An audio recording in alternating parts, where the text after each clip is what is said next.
Hey everyone, I hope you are having a wonderful day so far. I am just dropping this special little clip into all the episodes. So, no matter what episode you're listening to, this is actually pretty current as of July 2024. I wanted to come on here and just say a big thank you to Earworthy because the Life Shift podcast was just named the best overall podcast of the year in the first Earworthy Independent Podcast Awards. And you've probably seen some articles written about the Life Shift podcast before, written by Earworthy. And now he is launching from his online publication, he is launching these yearly winners of independent podcast awards. And these are specifically for indie podcasters. We are those that wear all the hats. We create the show. Some people write the show. We're producers, sound engineers. We troubleshoot all the tech. We do any kind of research if we need to. We host the shows. We distribute the shows. We do all the things that relate to our shows because we love it. And it's so nice to see my name in a list with some other amazing podcasts like Multispective, which won Best Life Lessons Podcast. Salad with a Side of Fries won Best Health Podcast. Bippity Boppity Business won Best Business Advice Podcast. And there are so many more. And so I just want to come on here and say thank you to Earworthy for not only doing these awards every year and just honoring some of us indie podcasters that sometimes feel like we're just shouting into the void, but we're not. We're just doing what brings us joy, and hopefully through that work it brings other people joy. In my case, for the Life Shift, I hope that each episode finds the ears that needed to hear it the most so that they feel a little less alone in their circumstance. But also, Earworthy writes all these amazing publications pretty much weekly, every week, every weekday, I should say, where he writes on Blogger, Medium, Substack, Tumblr, Vocal, Many Stories, and for other places. And he really just highlights the independent podcasters. So thank you, Frank, for everything you do with Earworthy and for recognizing all of us in the first Earworthy Independent Podcast Awards. If you'd like to read more, please head to medium.com/EAR hyphen WORTHY. Thanks again and enjoy this episode. I'm Matt Gilhooly, and this is The Life Shift, candid conversations about the pivotal moments that changed lives forever.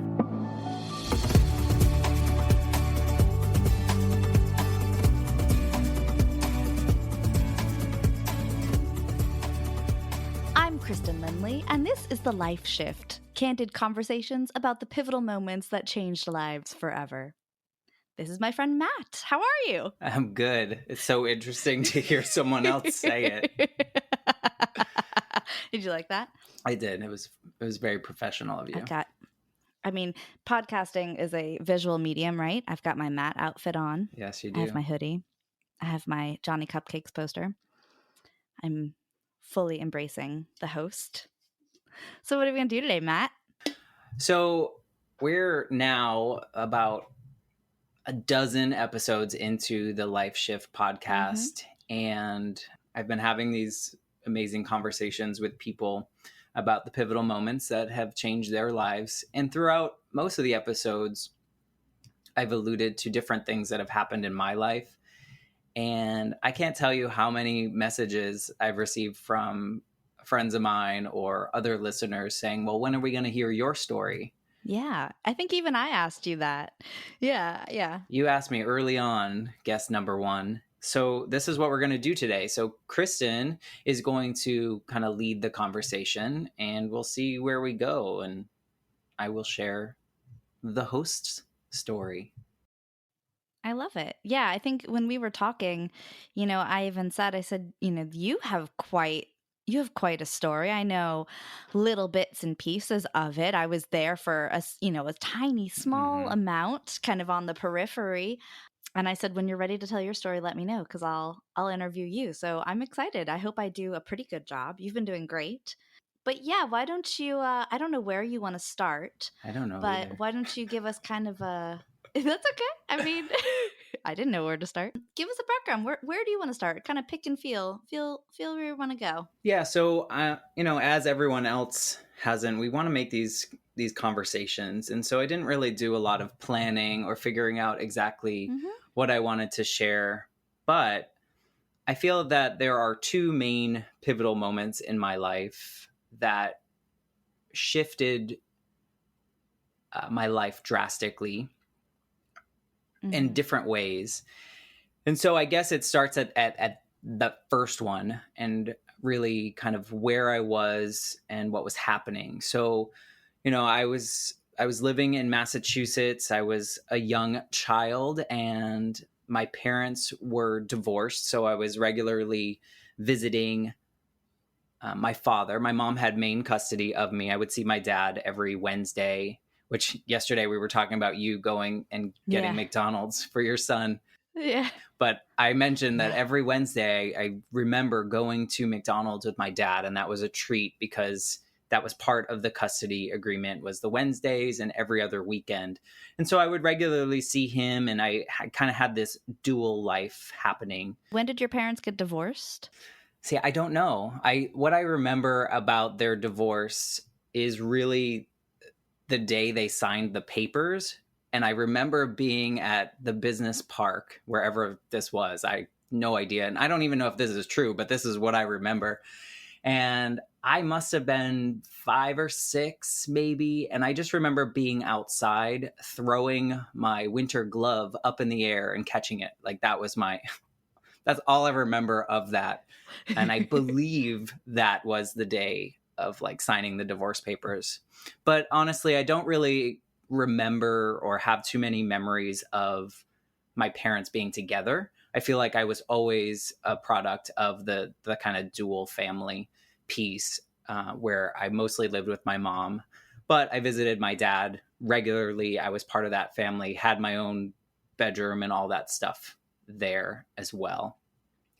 So that was kind of what my life was looking like. But in 1989, I believe in May of 1989, my dad got a job opportunity in Georgia. And so we lived in Okay. Massachusetts. Obviously, I lived with my mom. And so he took the opportunity to go there. And I think he thought it was just going to be kind of a temporary thing and kind of get a leg up at his company. It was with the same company.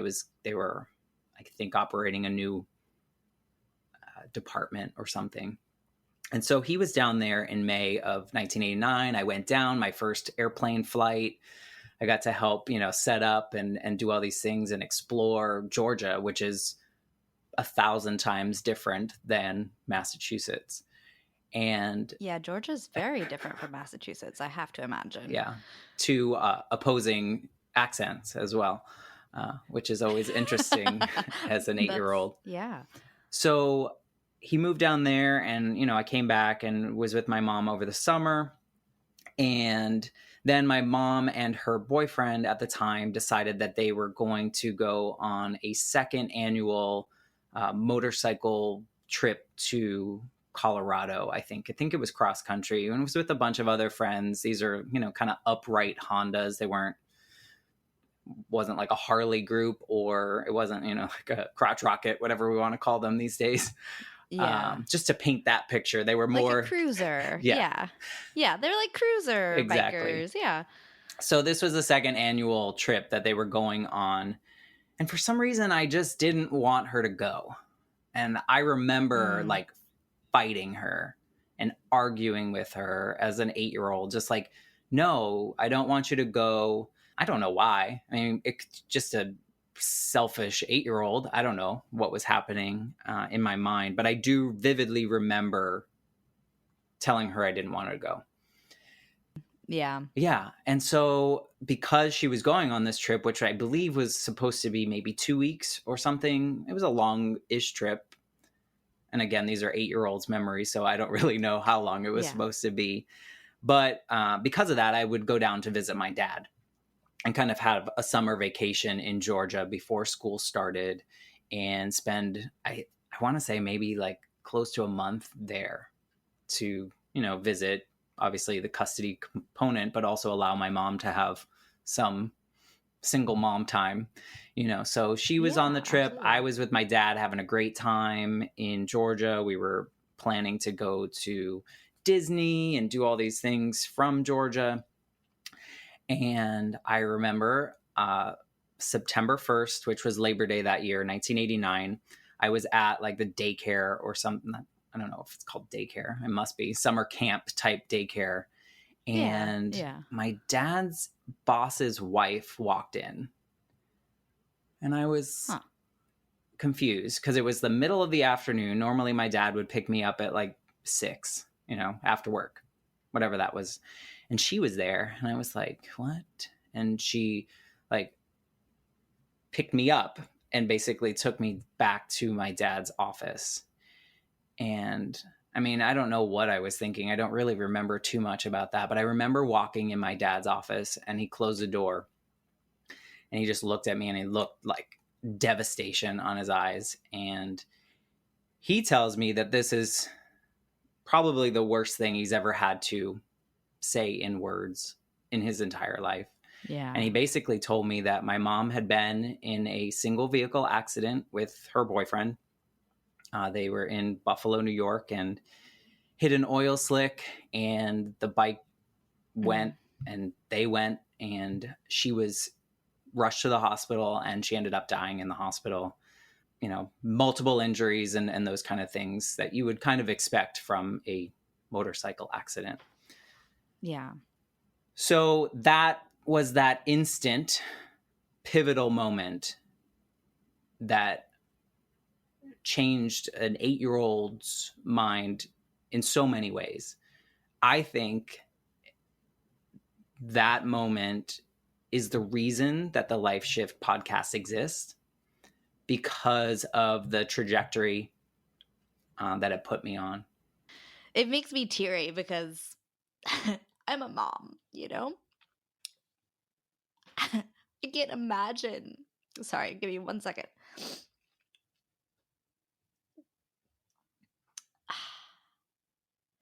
I can imagine your dad having to do that, Yeah. you know? Like, I feel for you, and yeah, that's hard. Yeah. I honestly think, selfishly, I think that moment was harder for my dad than it was for me, because my dad was, in his 30s or something like that, and understood, right, what that meant. But as an 8 year That old, impact. I don't think you understand the finality of death, right? Most 8 year Yeah. olds. Yeah. So I think he remembers that moment far more vividly than I do. And maybe that's Oh part of, gosh. blocking trauma and such as a kid. Right. Yeah. Yeah. I mean, I, c- uh, you're poor. I mean, clearly I have sympathy for you because that's awful. Like, I cannot imagine being 8. We talked about in when I was telling you my story, having like the rug pulled out from under you Mm-hmm. and having to do that at 8 years old. I mean, that it completely changes your life. Now you have to live somewhere else. You have to be with your other parent as your primary parent. You're going to a different school. I mean, that is awful and hard. And it had to have been bewildering to you. And then for your father, I mean, like, yes, they were divorced, but he had to have still had feelings towards your mother in terms of like, this is still the mother of my son. You know, Right. she's still someone that he cares about, even if they're divorced. Correct. Like, how? Oh, and now the two of you have to navigate this new relationship of father and son without your mom and grieving in that way. And that is, I mean, to say that's a life shift is such an underwhelming phrase Yeah. for it. You know, it's, man, that's awful. And it's nice to hear you say like this, I get it, like that is the moment that makes everything else come to fruition, and like this project that you're working on, because of course you would understand moments where people go into a completely different trajectory Yeah. and want to investigate that, because it's such a, it happens, it's life, and it's such an interesting, um amazing story.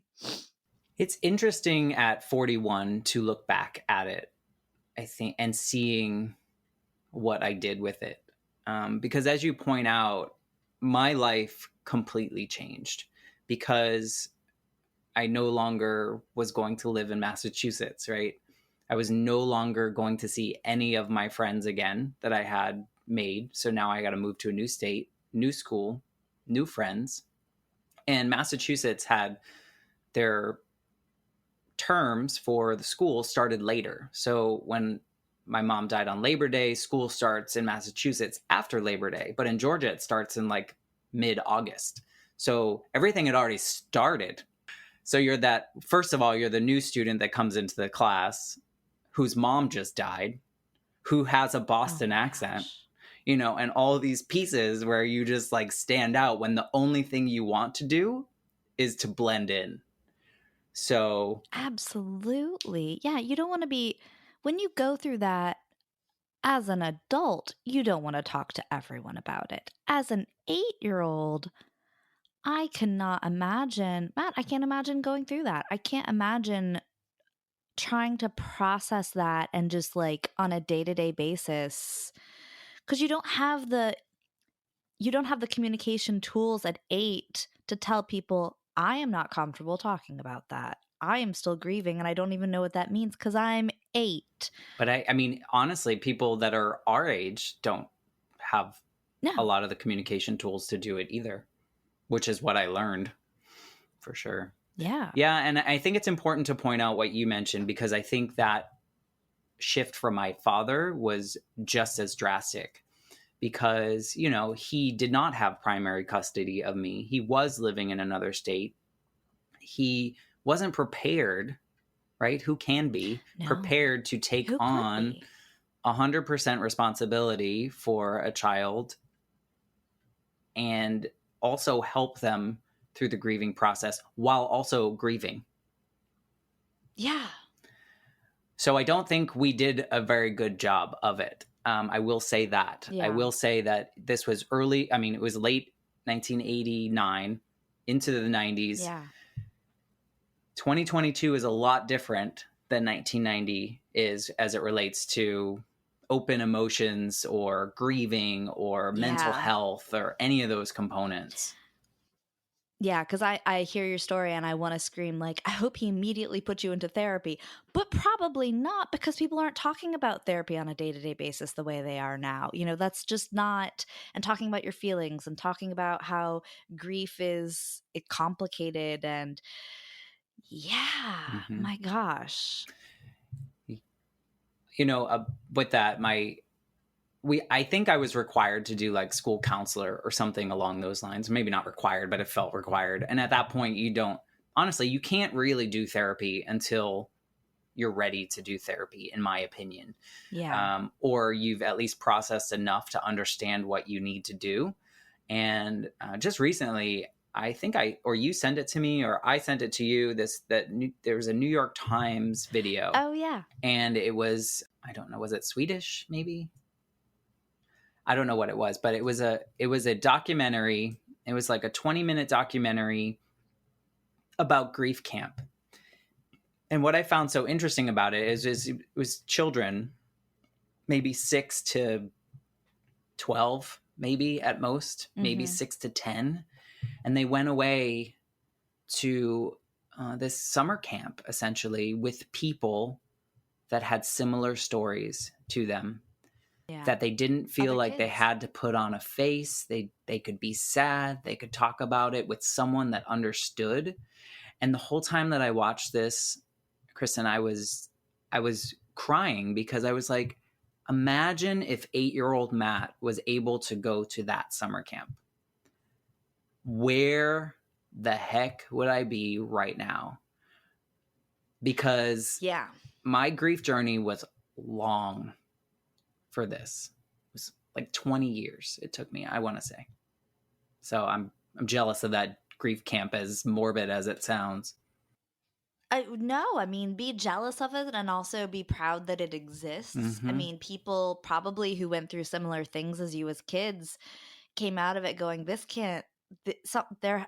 there's something better than this. There's something better than I've had a parent or a sibling or a loved one die, and then I'm thrust back into society and expected to act like a normal kid. Yeah. The other thing that strikes me too, that is so different about your story than the stories that have been shared so far on the podcast that I've listened to, is, you know, you were a kid. And when you're a kid, so much is out of your control. And now you're dealing with the loss of a parent, which is way beyond your control. And you have no say in how you want to process that or what you want to do and don't want to do. You still just have to follow all the adults' directions. And how just like, no wonder your grief process was so long. You couldn't make any decisions about anything. I mean, clearly you couldn't have changed the fact that your mom had this accident, this tragic accident, but you also couldn't make any decisions on how and when to process that or what resources to find, even if they were available to you. You're just having people make decisions for you because you're 8. So Hmm. it makes sense, and it's awful, but it makes sense that it would take you so much longer to process and to go through that, because you have no control. Whereas in all of these other stories that I've told and that your guests have told, they've been adults Hmm. when things have happened, so they've been able to choose, which is as much as they can, how they want to do things, what they want to do next. It's interesting though, because I talked to my friend Marty, and his mom passed when he was 12, and Hmm. our stories are so different, even though we were both Really? children. And I think it stems from the fact that, and I don't want to word it like this way, but I'm going to, the only thing that changed in his life was that his mother died. His And parents were still together? his parents were still together. He didn't have to move. He Mm, lived in the same house, went to the same school, had the same support group around him. And yeah. so I think when I talked to him, I was like, I admire how you were able to go through the normal steps of what you needed to do. And I realized at that moment, what made my shift so big was not necessarily the fact that my mom died, but rather my mom died and then every snowball effect that came with it, because of the circumstances of my family. Yeah, your mom died and 50 other things happened Right. as a result. Yeah. Yeah, so you didn't have, I mean, similar but not, clearly. You didn't have one life shift happen. You had a whole bunch. Just Yeah. like I was saying, like it was like bam, bam, bam, bam, all in a row. You had, dude, that was like a week of, Yeah. I mean, when did you have to move? Did your dad immediately take you home and pack up all your stuff and bring you back? Or how did that process? Do you even remember? Yeah. I remember a little bit. I remember pieces of that week because, she died in another state. So there's a lot of, you have to get the body brought back, and then you got to plan the mass and the viewing and the burial and all these other things. And I remember flying back. I don't remember how quick it was. I remember flying back, and I remember my dad and I going into the house that I lived in with my mom and kind of tagging all the things that I wanted to keep or bring, which is a whole other story that most of it didn't make it to Georgia because my mom's family decided they were going to have a giant yard sale and sell all that stuff. So there's Oh my that. gosh. So a lot of like the comfort pieces that I wanted to bring with me did not make it. And I don't know if that had any impact necessarily, but I just remember that. But Of course it did. Okay, stop right now, because the fact that you remember it, right. yes, it had an impact. Yeah. Oh, okay, sorry. But I remember my dad's mom had to take me to get, a suit and the thing. I remember going shopping for that, and we were having trouble. She liked to tell this story. I don't know if she liked to tell the story, but she would tell the story of when we had to go to the shoe store to get like dress shoes for this 8-year-old who never had to dress up in his life before. And the guy was giving all these options, And she was frazzled too, because she was pretty much like best friends with my mom. So it was a lot. Wow. And they were like super close, and probably why I ended up being really close with her. But she used to tell the story that as this guy was bringing out all these different shoes, she just like blew up on him. And she was like, look, I don't care. This kid's mom just died and I just need a pair of shoes. And Good for her. she felt bad because she didn't mean to take it out on this guy, but it was like, none of this matters. None of it matters right now. Yeah. You know, if it has tassels or you put a penny in it. It doesn't matter. Yeah. They need to fit, and they need to be comfortable. End of story. I remember that. I remember that prep. I remember the wake, which is the kind of the viewing. And I remember we didn't really have a mass. It was just in a funeral home. We had that, and that was super awkward for me. I don't know that anyone teaches you how to behave at one of those things when you're a child, and the person that you talked to like a week ago is in the casket. Mm-hmm. But I remember in the middle of the priest or whoever was talking, I just walked up to the casket and just like stood there. And then like I started saying things, and my dad got super uncomfortable, and it was just a very awkward situation. And I don't know that you're supposed to teach someone what to do or if that's okay, but it stands out as like, this 41-year-old person, like, what are you doing? I don't know. I remember that. And I remember the burial and all those moments, but everything in between is kind of just, I don't know what people were saying. I don't know what people were doing. I just remember the kind of those little pieces of that week before we went back. And then I just had to start the new life. You know, it's like, okay, close that chapter, start third grade. I had the best teacher that I'll always remember. And I think it's just because it was at that pivotal moment in which she was kind of the caretaker for most of the day. Right. And yeah, so that was quite did a she know? shift. Did she know what had happened? Oh, yeah. Actually, I want to say maybe 10 years ago, I was in Georgia and I contacted her and we had breakfast together because she made such an impact, and she seemingly still remembered me. And I think it's mainly because, like, how often do you have that situation, right? Yeah. It sounds like, I mean, as much as you can't be prepared for something like that, period. It doesn't matter how your parents can plan for worst case scenario, which again, I'm a parent, so you're constantly thinking like worst case scenario, what's going to happen? You can't plan for that. There's no way. There's no preparing. There just isn't. But it sounds like post this tragedy, your grandma definitely was a big advocate for you, and so was your third grade teacher. And it sounds like your poor father, I mean, I feel for him so strongly. Like, it sounds like he was doing the best he could to keep everything together. And how is he supposed to know any better? Right.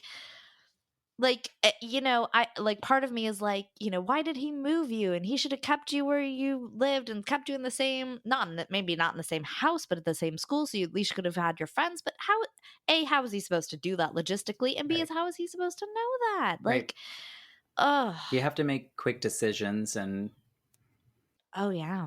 we talk about how we were both just doing the best that we could with what we knew how to do. And, we were navigating this brand new world, and we made mistakes, and that's what That's happens. okay. Right. And I mean, we had the support of his mom, and my grandmother she was the sounding board, I'm sure, for him. I don't know for sure, but oh yeah. I'm guessing that he would call her regularly to be like, this happened. What do I do now? What the hell? Yeah. Yeah. And where did she live? She was in Massachusetts. Yeah. And normally I would imagine that when I was with my dad, he would call my mom and she would be like, this is what you need to do when he's doing this, whatever it may be. So I'm sure that my grandmother was that sounding board for him. And for me, she jumped in full force. She was living in Massachusetts. Eventually, she moved closer to us. Probably, I want to say maybe 4 years later, she left everything behind Yeah. because she knew that my dad still needed some assistance in just helping me with a mother figure and having that Yeah. balance. So yeah, we bonded hardcore, and I think she became my mom in that sense. She became someone that I just looked to as that mother figure that I was going to get that motherly advice from. We were going to have a great time. And I think she felt exactly the same way. We were Yeah. like at times best friends talking about things that grandchildren and grandparents shouldn't talk about. We were at times, she was strict and laid down the law, and other times she was just that, the loving piece that I needed. But I do think that having that relationship created a comfort blanket for me to avoid the grief process. And looking back, I realize how much I changed from when my mom died to after. Mm-hmm. So, like, for instance, when I was in second grade and my mom was still alive and I was living with her, I would get detentions all the time. I would get like C's in my grades. Like, I was smart, but I just didn't care. I just didn't do anything. Why? Carefree. Yeah, I was just a kid, and who cares? A C's good enough, like I didn't have to do anything. And after my mom died, I always needed that A plus. I always needed to be on Mm. time. I always needed to do something. And looking back, I realized I was just trying to prove to everyone else that I was okay, when it wasn't my responsibility to prove to people that I was fine. Yeah. So that a lot of that was like me covering up that grief portion and just like, I'll show you. Right. Yeah, I'm fine. Clearly, I'm fine because I'm making straight A's and I'm doing everything right. So, of course I'm okay. Yep. Don't ask me questions. Don't crack below the surface. And this is just me putting my psychologist hat on, but I also wonder if part of it too was like, if I'm good, if I'm the best, if I don't cause any problems, nothing else bad will happen. Yeah. Well, if I don't make my dad upset, he won't leave as well. And it was, Oh, and I, having talked to my dad over the years, he never would have no. wanted that pressure to be on me, that I felt that I needed to impress him. Of course, he wanted me to have good grades and go to college and do all these R- things like any Right. parent would want. But I put that on myself. But of course you did, because you were 8 and something so unfathomable happened to you. So, of course, you made connections that made sense to you at 8. If I do this, no one's going to ask me questions. If I do this, no one's going to be bad at me. Because that is your body's defense mechanism protecting yourself from further harm when something, the greatest pain that you could feel at 8 happened to you. And it makes total sense. It makes total sense why you made the connections you made. In that 20-year journey through grief, looking back at it as I was nearing the end of that grief journey, talking to, therapists, counselors, whatever one I was seeing at the time, I realized that, and she helped me realize this, that every decision that I had made up until that point, to be like 28 years old, I was making with the consciousness of that 8-year-old child, protecting Yeah. myself from that, and didn't allow myself to like grow up or to let that kid just be a kid and exist and not rule the rest of my life. Because I remember I would be afraid to do things because of the consequences of what would happen. And it's, as I went through therapy, to the point where she'd be like, so what? Like, are you going to die by doing that? And I'd be like, no. And she'd be like, then No, do it. probably not. Right? The 8-year-old is okay. Just do it as long as you're not hurting someone else or you're not hurting yourself. Do it. And Yeah. I would use the fact that my mom had died as a crutch. I would vividly just see that if something went wrong in my life, my immediate excuse would be that, well, my mom died when I was a kid. And it's like such an unhealthy thing, but I hadn't gone through that grief journey and I hadn't tackled it. And I just like, once I got out of it, I was like, I am never tackling grief like that ever again. It's exhausting. Well, oh, it is. And I think it's like there are things in life that genuinely hold us back. And that's okay. Your mom did die at a young age, and that is a huge detriment to your childhood and probably to your development. But at some point we allow it to keep holding us back because, like you said, we're not addressing the grief, or we're not addressing the elephant in the room. And I don't want to say it's easier to do it, but in a way it is easier because it is hard work identifying your shit and then saying, okay, this is my shit and I'm going to figure out how to cope with it. That is hard. And sometimes it is easier to just hold on to it, to just keep it, to keep letting it hold you back, especially when it's that layered with everything else that happened on top of it because of it. And, you were a kid, you had no control, you had no choice. I mean, I hear it in your voice that it's like, oh my God, it took me so long. It took me 20 years to get through it. And I'm like, of course it took you 20 years to get through it. You were 8. Yeah. Like, I cannot imagine it not taking that much time, especially without the hindsight that we have of 2022 now, where it's like, there's so many more resources out there. There's so many places to get out there and ask for help if and when this happens to kids nowadays. We didn't have that that wasn't available to you and your family in 1989. It just wasn't. Like the internet, Right. being able to get on Facebook and go, this has just happened, I need help, what the hell do I do? Right. Of course it took you so long. And also those are such formative years. You're 8, then you're a preteen, then you're an adolescent, you're a teenager. Like, a normal childhood, there's so much going on and so much that you're learning about yourself and transitioning from kid to adolescent to adult.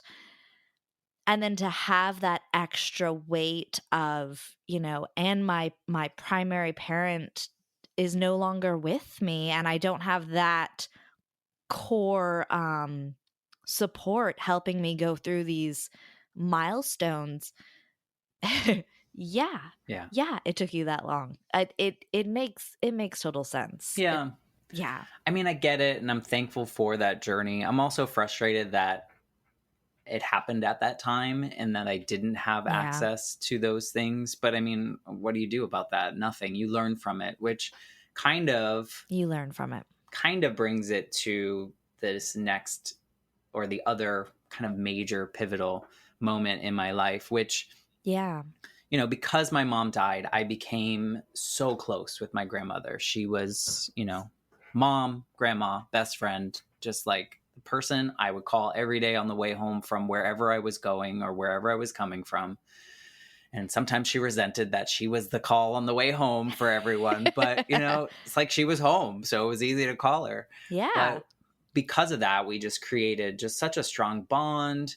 And, I would take her to concerts. In fact, that's part of like the little thing. She was obsessed with Josh Groban. Like, she said that Josh Groban was her boyfriend.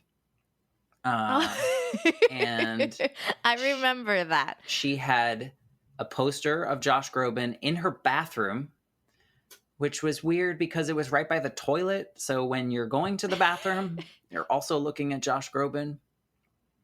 She also had a picture of him on her fridge, like Oh, everywhere. She loved Josh Groban. I mean, he's great, but like put more that's pictures yeah, of me. Maybe yeah. not in the bathroom, but you know, No, no, you don't let her have Josh Groban in the bathroom. I mean, it's grandma. She needs to have her yeah, intimate relationship with Josh Groban. yeah, I would rather Josh Groban be in her bathroom than a yeah. picture of you. Yeah. But Yeah. she became obsessed with just like his talent and his songs, and just watch. She would DVR every performance on every talk show, and it was her thing, and it brought her so much joy. And so over the years, we had gone to a couple concerts, and she loved it. You just see her face glow. Probably like, I think she went to like 4 or 5 concerts. And in about, I don't know what year it was, but she ended up getting a lung cancer diagnosis.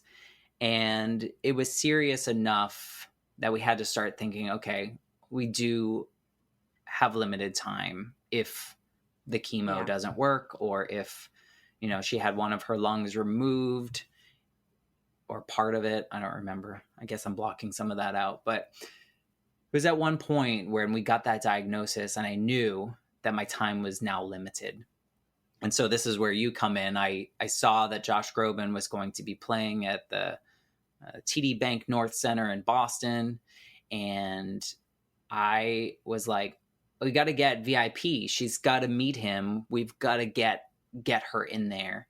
And Yeah. unfortunately, I was unable to get the VIP, but for good reason. It was around the time of the Boston Marathon bombing, and he had invited the survivors of that as the full meet and greet. So there was no one else going. Yeah. So that is okay. But I was able to get front row seats right there. Like, she was going to be like at her Taylor Swift, Justin Bieber type concert. Like, right? She's just so Exactly. excited. Exactly. So I wanted to make something to wear to surprise her. So you helped me create a shirt that I actually wore to the concert Yes. that says, "My grandmother loves Josh Groban more than she loves me."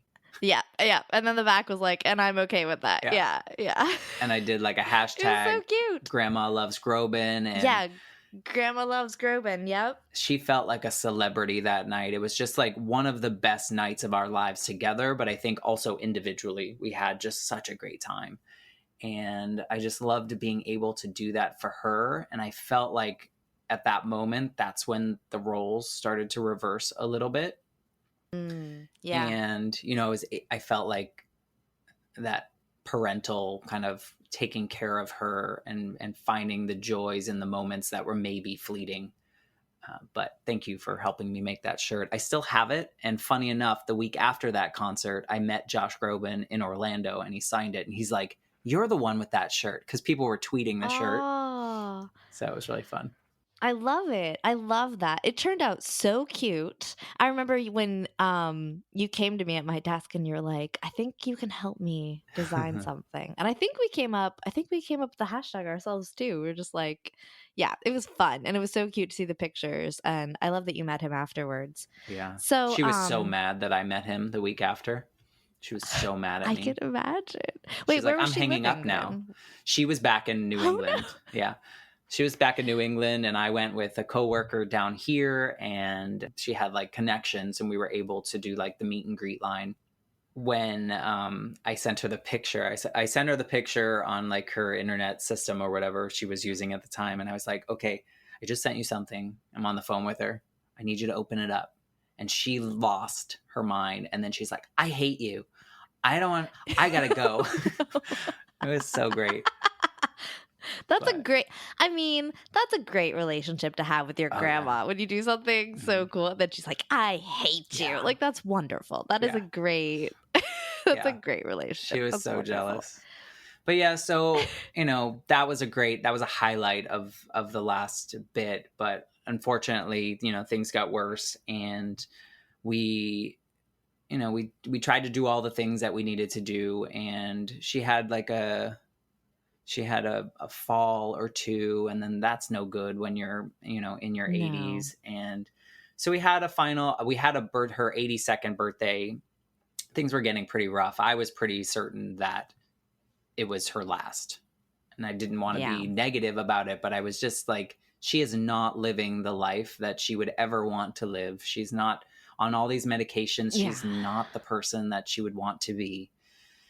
But we had a really wonderful birthday for her. It was just such a great time. And I was up there and, trying to do everything we could to make sure everything that she wanted was there, because this could be the last. My whole family was able to come over and just kind of be there. And it was wonderful. But I remember, and everyone should be so lucky to have this moment in their life. Mm-hmm. Sometime during that trip, I was, just hanging out with her. She's sitting in her recliner, really can't do much, and lots of pain. And we just had that final conversation. And we put everything out there. We thanked each other for just being who we were in each other's lives. And I honestly think there was nothing left that I ever needed to say to her that she needed to know, right? I felt I was devastated. I've never been so, Yeah. like, even when my mom died, even at that funeral and those kind of moments, like this moment that everyone should be so lucky to have, to sit there and just say everything that you would say in a eulogy, right? Say the things that That you matter, should say to right? people. Yeah. And Yeah. just be like, look, if this is the last moment, I was convinced that after that conversation, That was she it. was going to pass away that night. Like I was convinced, because it just felt like that's it. What else do you need to do in life? What other conversation? And maybe selfishly, she should have had those conversations with everyone else too, and maybe she did. I don't Right. know, Right. but I know for me, initiating that conversation is probably the best thing that I'll ever do in my life, because we were just so real and so raw and so sad and so happy and so many of those things, and like grateful that all the crap that happened in our lives happened because we were able to create this relationship. And had my mom not died, I don't know that I would have ever been as connected to her, my grandmother, Right.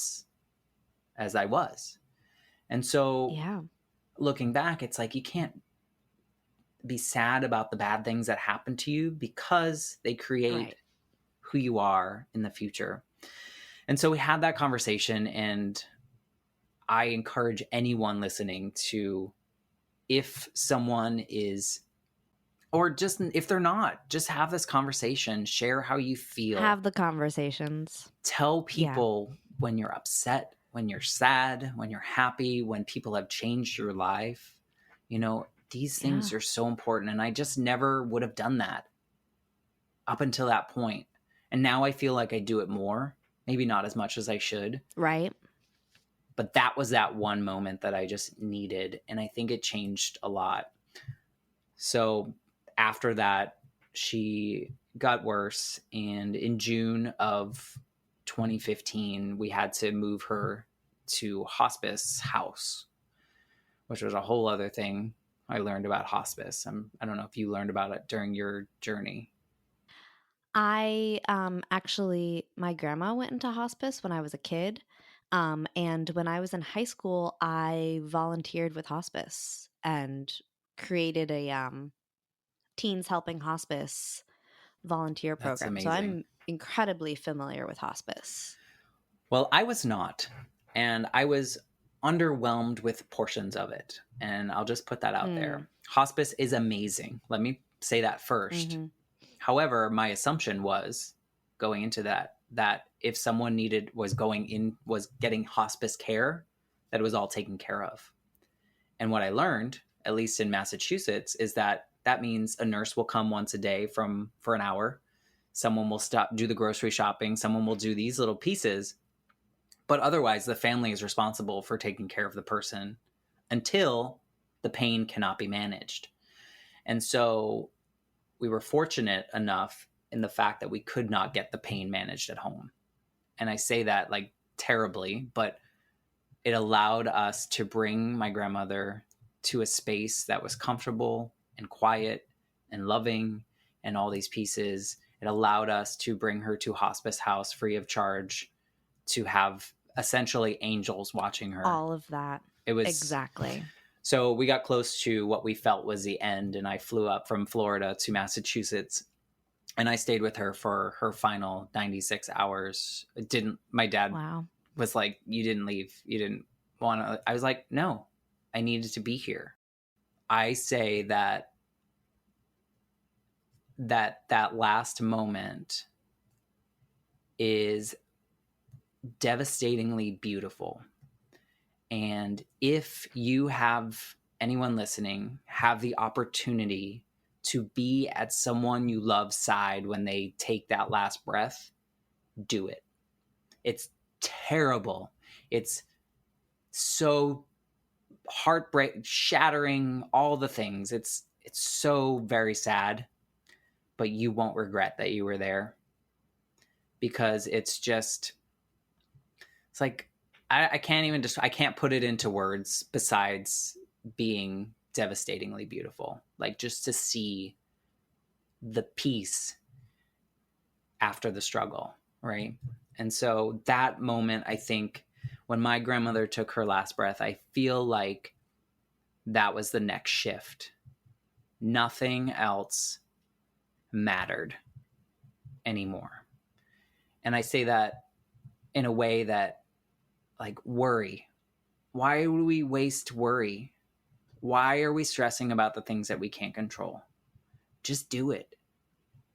Try it. It makes, when you go through something like that, it makes everything, it makes you feel minuscule, Mm-hmm. so small, and it makes your problems seem that much smaller. It's like, why am I worried about this? Why am I pretending? Why just do the thing?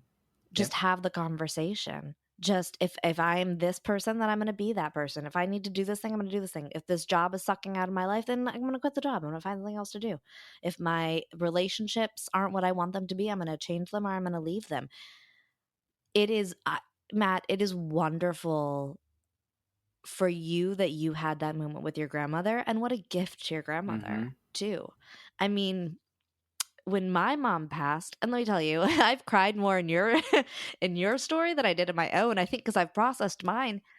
Um, when my mom passed, my dad was there with her, and he held her hand. Yeah.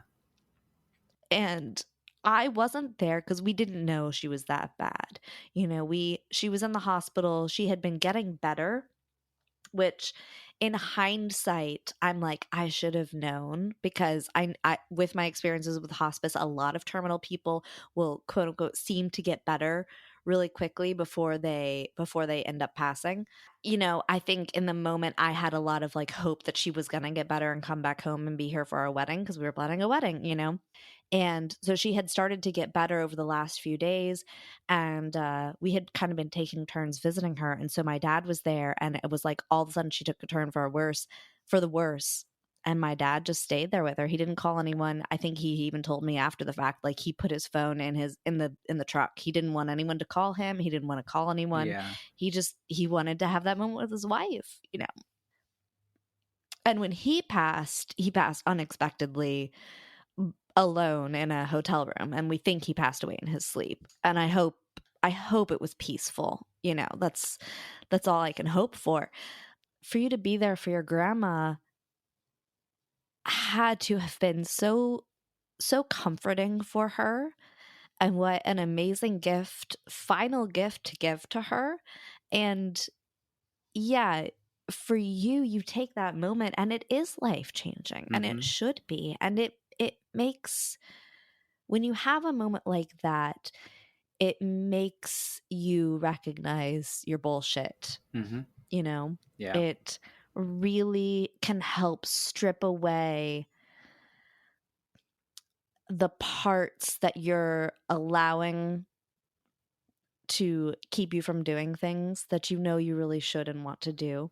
Yeah. And, you know, if you're strong about it, it gives you that momentum to say, okay, I'm going to let this change my life. I'm going to move forward in a different way. So kind of tell me about that. Like, what was different? And, you know, now you're an adult now, so you can actually control things. What was different about this? I kind of remember, well, we remember my grandmother towards the end when she knew that like she was not remembering things, the medicine was really taking over, and so was the pain.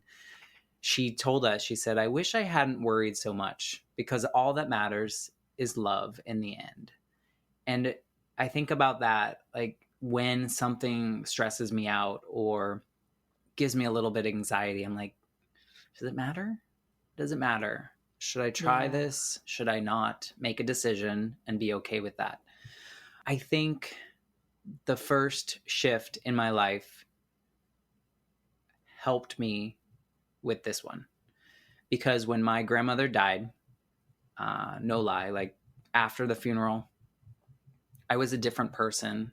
I had the equipment to face grief like head first, like dive right in, get this grief over with so that you can celebrate the woman that was, right?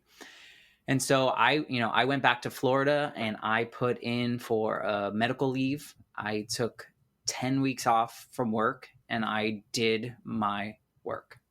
I jumped into grief and I don't know what I did, but I did it. And when it was done, I had clarity. I had gone through the process. I had gone through whatever stages that I needed to go through. Sure, I was sad, and I'm sad every once in a while, but those moments are so very small compared to all the fun moments that I remember. And so I'm thankful that I'm so angry about the 20 years of grief that I went through after my mom died Yeah.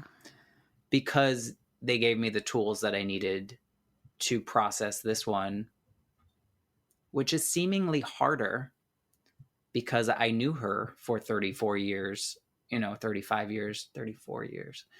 And losing someone that you're so very connected to and watching them die, if we're Yeah. comparing here, in my opinion, is harder than knowing someone for 8 years, a couple years of which you remember, that dies suddenly. I mean, I don't wish either one on anyone, but Right. I guess if they had to happen in this order, I think I'm better because of it. And so that grief journey, I jumped right into it. And to your point, what you said a couple minutes ago is like nothing really mattered. If things felt bad, I didn't do them.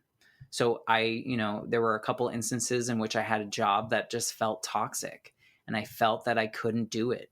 It wasn't good for my sanity and it wasn't just, it wasn't healthy and it didn't matter. At the end of the day, I was producing what needed to be produced, but I wasn't feeling the way that I should be feeling in that environment. And so I left it multiple times. I Yeah. moved to Colorado and lived in the mountains for a year and tried things that I wouldn't try learning to ski when you're in your 30s. Good luck with that for the first time, but like I tried it, knowing full well that if I ate it, it's going to be it's You going to be a might break a long leg. journey Yeah. to fix that. To the point that I took lessons with a bunch of 8-year-olds, which was really annoying Oh, because that's they're just fun. like zip zooming down the hill because they're this far from the ground. And here I am, this old man going so slow because he knows what it's going to feel like when he falls or crashes into a tree.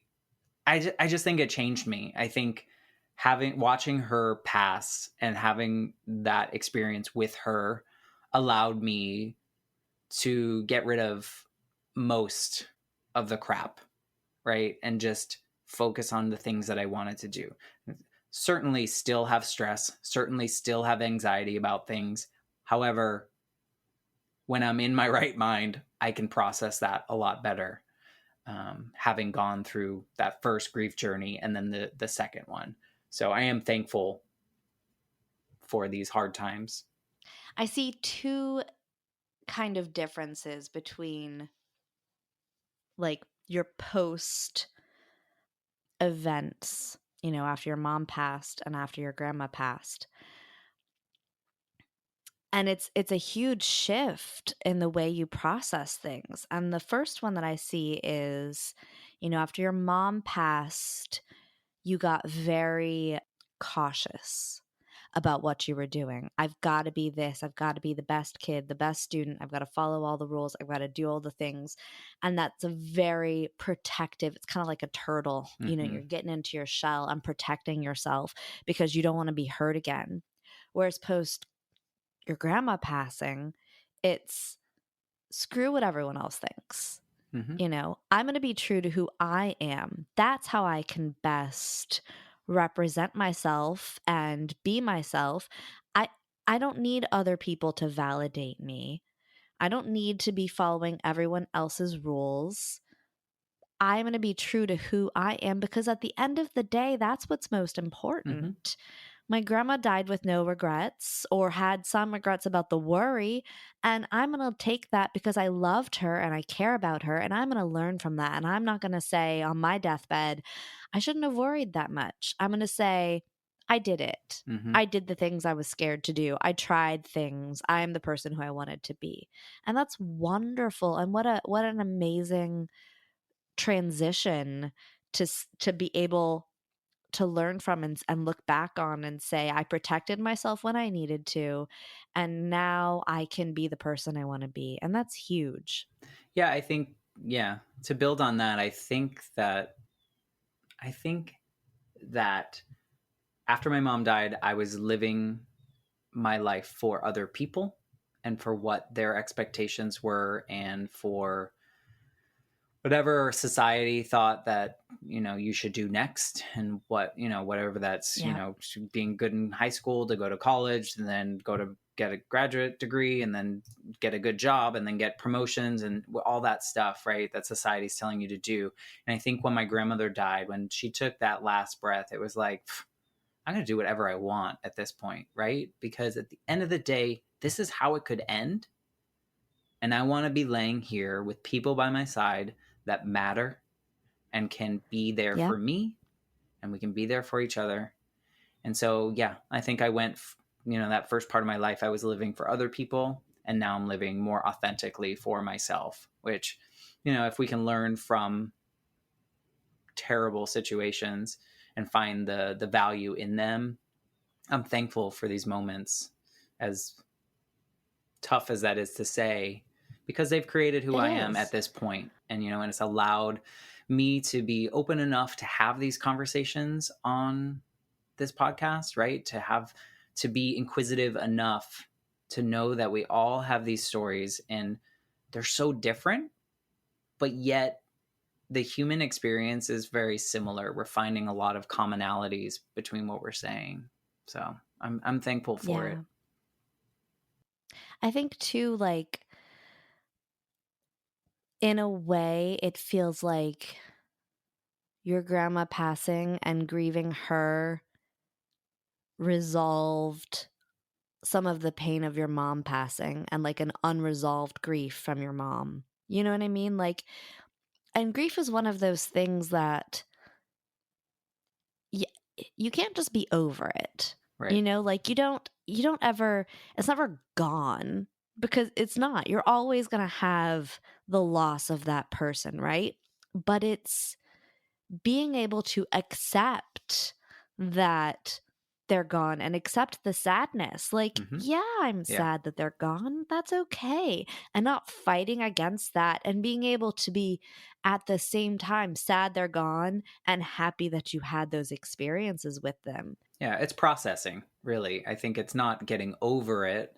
It's just processing everything and letting it all out there. And I still say it now to like all these people that I've been fortunate enough to talk to, is like, whatever you're feeling at whatever moment, that's fine. That's okay. And honor it and just live in it for whatever moment you need, and then move on to the next piece, right? Yeah. When you're ready.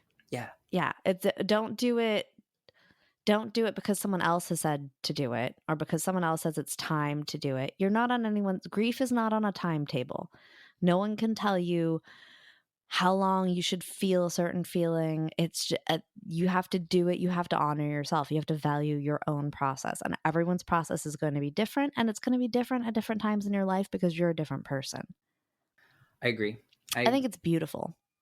It's a beautiful story, Matt. And I have cried. I did not expect to cry this much. Well, I did not It's mean wonderful. to make you sad. No, no, I'm not even sad about it. I'm emotional about Yeah, it. And, sadness is part of it, but it's an appreciation of how connected people are and how connected they can be. I mean, that's why I love what you're doing with this podcast. And I love podcasts in general, just hearing other people's stories. Because, like, you and I were just talking the other day about Brene Brown's new Atlas of the Heart series. And one of the first things she says is, we're human. We are emotional creatures who sometimes think. mm-hmm. We're not thinking creatures who occasionally have emotions, which is what we've been trying to pretend for years. We are emotional beings that occasionally think. And hearing your story and hearing other people's stories really just, it reveals how close we really are, how connected we really are. The fact that your story is making me tear up is totally, it's, of course it is, because I can imagine what you were going through, and as much as I can feel what you were feeling, and I tap into that energy, and I care about you and I care about your family. I've never met your family, but hearing your story, it builds those connections and it makes us realize how close we really are. And I feel like it's so important. Like how we were talking, during my story, it's easy to feel like you're alone when you're going through stuff like this. It's easy to feel like I am the only person who has experienced this. I am the only person. I'm in an island of despair. And listening to people's stories reminds you, oh, I'm not alone. I have connectivity. And I think too, with you talking about the grief camp for kids, it's such a wonderful, magical thing, letting kids know you're not alone. Other people have gone through something similar, and you don't have to pretend. You can be yourself. You can go through it the way you need to go through it. And these people have gone through it too. And they may not have answers for you, but you don't need answers. You just need to feel like you're not alone, and you can Right. process it the way that you process it. So, man, I'm going to go hug my kids now. Yeah. Jesus. Well, we basically, you and I just went to grief camp on both of our episodes. We And did. I appreciate that you were willing to flip the script and be the first person to say, we need to do this. I didn't know coming into this what I was going to talk about. I mean, I understood what moments in my life, but I didn't know what was going to come out. And I think that's what I love about the Life Shift podcast is that so many people after the fact are saying, after we had that conversation, I've been thinking a lot more about particular Yeah. areas. And you know what? If that's what's happening, I'm so happy and I'm so thankful that people are listening. And I hope that they feel less alone through all of these stories. And I thank you, my friend, for being part of this episode and the first episode. So thanks Yeah, for that. you're so welcome, and thank you for allowing me to pull your story out and be the facilitator. I was super happy to do that for you, and yeah, Matt, you're doing such a great job. This is such a great project, and I think people are going to get a lot of just a lot of meaning out of it. There's these stories are hard to tell, and being vulnerable is a really difficult thing to do. That's why that conversation you had with your grandma was such a important conversation to have, because you were vulnerable. And sometimes listening to other people be vulnerable can make you brave to be vulnerable yourself. Yeah. And so for me, that's something I'm really taking from hearing these stories is, be be vulnerable, have those conversations, make those connections. So thank you for taking your time to share the story. I'm so glad to have this conversation with you, and I feel like I know you that much more, and I want to give you a hug. Well, we'll have to virtual hug for now, but I appreciate you. Virtual hug. Thanks, Matt.